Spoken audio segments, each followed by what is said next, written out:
queridos, estamos nós aqui mais uma vez para dar início ao capítulo 2 da nossa aula de artes. Vamos estudar figuras bidimensionais e tridimensionais. Observe bem esse quadro aqui pintado, né? Observe todos os ângulos dele, a ideia tridimensional que ele dá, né? De pessoas subindo, pessoas descendo, pessoas indo para o lado. Observe bem a imagem. Agora eu vou aproximar mais um pouco para vocês.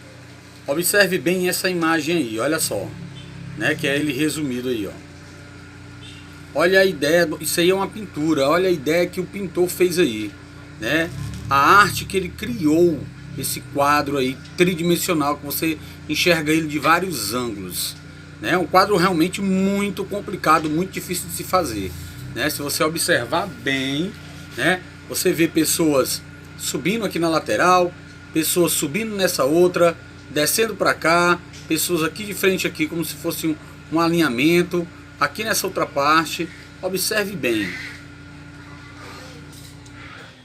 como o artista criou a sensação de volume nas formas desta imagem. Como é possível perceber a profundidade criada na cena pelo artista? Revejam novamente a imagem por completo, certo? Todos os seus ângulos, para você observar aquelas perguntinhas e aquelas indagações que eu fiz a vocês. Na imagem de abertura, aquela que nós estávamos vendo anteriormente, Escher cria figuras que caminham em todas as direções, gerando uma ilusão de espaço tridimensional sobre um plano. Mas o que define uma figura como sendo tridimensional ou bidimensional? Vamos observar a imagem aqui abaixo. Olhe bem essa figura. Esse quadro se chama A Última Ceia. É um famoso afresco do grande pintor Leonardo da Vinci, feito entre 1495 a 1496. Essa obra apresenta apenas as dimensões de altura e largura, portanto ela é uma obra bidimensional, ao contrário daquela obra que nós estávamos vendo, que a gente vê um efeito 3D, por isso que é chamada de tridimensional. A gente vê um efeito 3D como se nós pudéssemos tocar, como se nós pudéssemos senti-la de uma maneira diferente, né? Causa uma ilusão de ótica nos nossos olhos. Observem essa outra imagem. Observando essa imagem, né? O Passo da Ceia faz parte do conjunto de esculturas de obras do Antônio Francisco Lisboa, ou mais conhecido Aleijadinho, produzido entre 1799 a 1808. Todas as peças apresentam 3 dimensões: altura, largura e profundidade. Sendo assim, é uma obra tridimensional. Observem bem ela. E vamos diferenciar, tá? Essa dessa aqui, ó. Observe bem as imagens. A Santa Ceia, onde você vai ter só largura e altura, tá? Tanto do quadro quanto também dos personagens, largura e altura, né? Você não tá vendo aí nesse quadro da Santa Ceia, você não vê a profundidade. E agora nesse outro, né? Passo da Ceia. Esses bonecos. Aqui é uma figura tridimensional, como eu disse para vocês, porque você vê a altura, largura e também observa e percebe a profundidade. São 3 efeitos visuais. Se são 3 efeitos visuais, ela é tridimensional. Quando tem 2 efeitos visuais, ela é bidimensional. Essa é a diferença. Vamos observar mais um pouco essas imagens para a gente ter mais ou menos uma ideia do tridimensional. Aliás, tridimensional e o bidimensional. O bidimensional, como eu disse para vocês, você vai observar na pintura a altura e a largura. Já o tridimensional, pessoal, a gente vai observar a altura, vai observar a largura, mas também nós vamos ter a profundidade, certo? Ó, a profundidade, que vai dar aquele efeito 3D, aquele efeito de volume. A gente vê a figura de uma outra maneira mais diferente, entendeu? A gente vê algo a mais, a gente vê um posicionamento a mais da figura, em vez de ser só o plano reto. O fato de ser tridimensional geralmente permite que uma escultura seja observada em todas as suas faces. Por exemplo, né? Aqui nós estamos vendo aqui uma outra escultura de um boneco, né? Aí a gente vê aqui a parte de frente da figura, né? Vamos observar mais um pouco aqui, ó, certo? Podemos ver a parte de frente. Aqui, a parte vista de lado. Nessa outra figura, a parte vista de trás. Aqui podemos ver a parte vista de lado, do outro lado da figura. E aqui a parte vista de cima. Aqui, como vocês podem observar, de cima para baixo, né?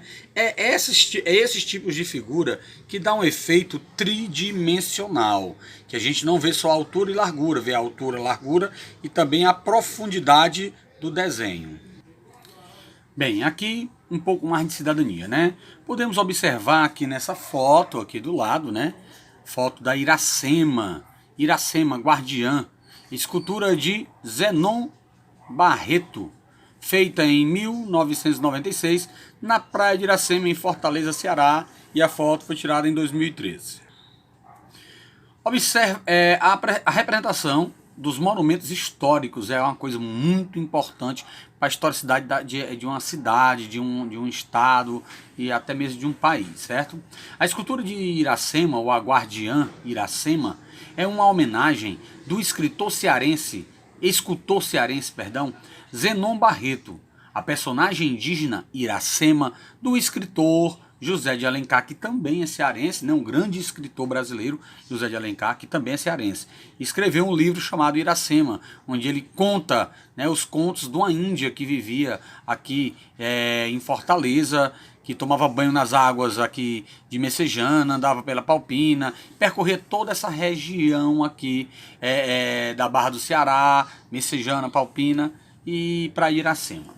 Por isso que o nome até ficou Praia de Iracema, em homenagem a ela também, né? Iracema tornou-se um símbolo de seu estado, o que motivou a criação de 5 estátuas representando cenas do livro, cada uma de um escultor diferente. Monumentos de extrema importância, não têm recebido a atenção e o respeito necessário que merece. Vamos ler a seguir um trecho de uma reportagem publicada em 2013 sobre essa questão de preservação, questão de você, de respeito que não está existindo. A gente tira, quem mora em Messejana, por exemplo, a gente tira pela nossa estátua de Iracema da Messejana, que é uma representatividade dela, de uma das cenas também, que é ela tomando banho na lagoa, né? E aí, de vez em quando, a gente vê a estátua, infelizmente, pichada por vândalos, pessoas, né, que querem destruir toda uma imagem, todo um fator histórico que, quer queira, quer não, os governantes da gente, apesar da corrupção e de tudo, mas eles se preocupam também disso, né? Tem os vereadores que vão lá com projetos, né, e eles realizam esse projeto para trazer para nós, né, todo esse fator histórico, toda essa beleza, só que também temos um outro lado da sociedade, né, que é essa vandalista, que estão lá para acabar, né, já roubaram motores várias vezes, picham a estátua, eles mandam pintar e picham. É um verdadeiro desrespeito, né, com a nossa história em si. Mas vamos lá. Problemas de pichação, por exemplo, não é uma situação recente na cidade de Fortaleza. As pinturas irregulares se estendem por prédios, muros, casas e, sobretudo, monumentos históricos. Aqui, se você dar uma voltinha aqui pela Messejana, o que você vai muito ver também, não só em Messejana, mas em vários cantos, marquises de viaduto, de prédios, todas pichadas, casas, muros, pichado por esses vândalos, né? Localizada na praia de Iracema, a obra Iracema Guardiã, no ano passado, passou 2 meses ausente do local, pois, né, após ser danificada por atos de vandalismo. Só em julho voltou ao lugar depois de passar por um processo de restauração. Entretanto, quem passa agora pelo monumento vê novas pichações. Infelizmente, isso é triste, isso é ridículo, né? A gente sabia que tem pessoas no meio da gente que estão lá para degrinir, para destruir o que as pessoas tentam preservar, né? É um documento histórico isso. O acontecimento recente trouxe à tona um problema antigo, porém comum em Fortaleza: a depreciação dos monumentos históricos da cidade. Isso eu estou falando da estátua de Iracema, guardiã, mas se você também for lá no centro, na Praça dos Leões, que é um ponto histórico também, dá para a gente ver uma depreciação grandiosa lá na Praça dos Leões, né? Que é de pichação, de maus tratos, de abandono, de tudo. Não só na Praça dos Leões, tem vários pontos que se a gente observar, a gente vai ver isso aí. Por mais que o poder público restaure aquilo que eu falei para vocês, né? Pouco tempo depois, a maioria das estruturas, infelizmente, né, estão sendo novamente depreciadas, depredadas, destruídas, pichadas por vândalos existentes, né, que destroem tudo isso. Infelizmente, né, o poder público não tem como botar 24 horas uma vigilância. Poderia sim botar pelo menos câmeras vigiando esses locais e fazer com que essas pessoas, esses vândalos, paguem caro por essa depreciação que eles estão fazendo ao patrimônio público e patrimônio histórico e cultural que nós temos aqui, né, que tanto retrata a nossa história. Atividades, vamos agora exercitar as mãos. Lembra na aula anterior que eu disse que a gente se preparasse para tentar comprar argila? Pois é isso que a gente vai trabalhar, vamos trabalhar com argila, tá bom? Primeira questão: assim como o Aleijadinho, um artista apresentado na página 12 e também conhecido nas nossas aulas de história, né, que fez muitas esculturas e muitas pinturas também, que fez parte da história do nosso Brasil colonial. Pois é, assim como ele, você vai criar também uma escultura. Pense em algo que você gostaria de esculpir, alguma coisa. Fique à vontade, tá? Pode ser uma figura humana, pode ser um objeto do cotidiano, pode ser um animal, entre outras possibilidades. Para montar a sua escultura, você pode primeiro fazer um esboço em uma folha de papel. O que é esse esboço? É um desenho do que você queira representar. Esse esboço também você pode pegar na internet, alguma escultura ou algo parecido, tá? Faz o esboço no papel para você ter mais ou menos uma ideia de como você vai fazer.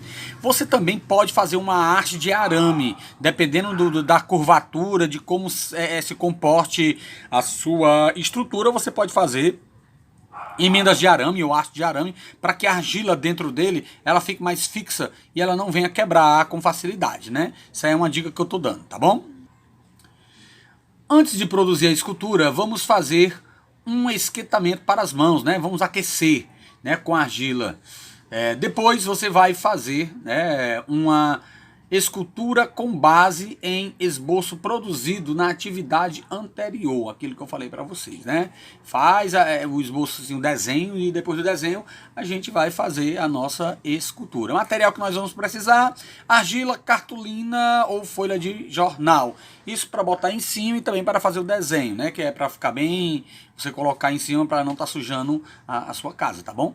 E aí a gente vai precisar da argila. Um toquezinho que eu vou dar também: quando a gente estiver trabalhando com argila, você pode estar botando uma vasilha com água, para você estar molhando suas mãos na hora de fazer os detalhes das curvaturas da sua escultura e alisando, porque quando você molha os seus dedos, a argila desliza melhor e ele faz um acabamento mais perfeito, né? Um acabamento melhor na sua escultura.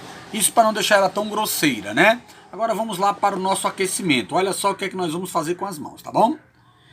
Aproxime suas mãos e sinta a temperatura uma da outra, como está mostrando aqui na figura 1. Aqui na 2. Faça o movimento para relaxar os dedos, abrindo e fechando as mãos, tá? E você pode estar esticando também, dedo por dedo, né? Como aqui está mostrando, e eu vou mostrar aqui para vocês também, né? Esticando os dedos para um lado, para o outro, para cima, para baixo, fazendo todos esses movimentos, tá bom? Que você está fazendo nos dedos aqui, não só no dedão, tá?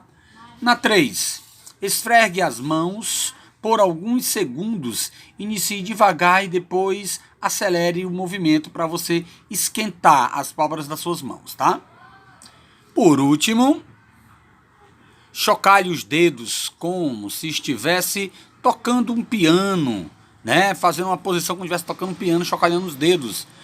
Depois aproxime novamente as mãos umas das outras para sentir a temperatura dela, fazendo esse aquecimento, porque quando a gente vai mexer com argila, a gente mexe muito com os dedos também, né? Fazendo toda a palpação da argila, aquela coisa toda, para depois você não ficar com as suas juntas doloridas. E a gente faz todo esse aquecimento, tá bom? E aqui nós vamos começar. Pegando uma pequena parte da barra da argila, separe um pedaço da argila e apoie sobre uma folha, né, de cartolina ou de jornal, aquilo que eu falei para vocês, para não estar sujando o local onde você vai trabalhar, né? Aí vamos lá para F. Faça o acabamento da escultura utilizando, por exemplo, uma colher para fazer os detalhes. Pode ser colher, pode ser uma pequena faca que não seja amolada, pode ser garfo, pode ser qualquer coisa para você estar fazendo os acabamentos. Você pode utilizar qualquer material para você fazer os seus acabamentos, tá bom? Em uma superfície firme, bata a argila para sair todo o ar dela. Geralmente ela não vai estar com ar quando você compra aquela barra, né? Mas mesmo assim, se tiver, faça isso para que saia todo o ar da argila. Com as duas mãos, vá girando e alisando o material, a argila. Molde com os dedos todos os lados da sua escultura. Você vai começar a moldar, a fazer, a começar a fazer sua escultura. Como nós podemos observar aqui embaixo, olha só. Aqui nesse monumento aqui, estão vendo? Ele está começando a fazendo as curvas, fazendo as formas, tá? Mas tio, o que é que eu devo fazer? Não sei, é sua criatividade. Você escolhe o que você vai fazer. Se tiver muitas curvaturas, muitas coisas assim, um monumento parecido com o da Iracema, por exemplo, do arco, lindo, né? Ano passado, num trabalho parecido com esse, teve um aluno que fez 2 casais, muito bonito, né? De argila, um casal juntando com o outro, formando tipo um coração. Ficou muito lindo, muito lindo. Mas a criatividade é sua, né? Como aquela parte da Iracema do arco também. Só lembrando que algumas dessas esculturas, elas precisam às vezes de uma pequena arte de arame, para que ela não quebre com facilidade na hora de manusear, tá bom? E aí vai a dica, tá? Quem precisar fazer arte de arame faz. Seria bom também utilizar uma vasilhazinha com água para que você faça o acabamento da sua escultura, para que ela fique bem acabada, bem lisinha, tá? A água é muito bom para deslizar sua mão sobre ela, certo? E pronto, boa sorte, escolham, faça um esboço no papel para você saber mais ou menos no que é que você vai trabalhar, né? De como você vai trabalhar, faça esse esboço no papel, certo? E mãos à obra que vai dar certo, tá bom? Uma boa sorte para todos, quero ver todo mundo aí empenhado esse trabalho para a próxima semana. Quem não tiver tempo de comprar argila hoje, né? Quem não tiver tempo de comprar argila hoje para fazer, vai ter o sábado, vai ter o domingo, né? Sábado para comprar e o domingo para fazer, a segunda também para me entregar, tá bom? Boa sorte para todos e vamos lá, mãos à obras.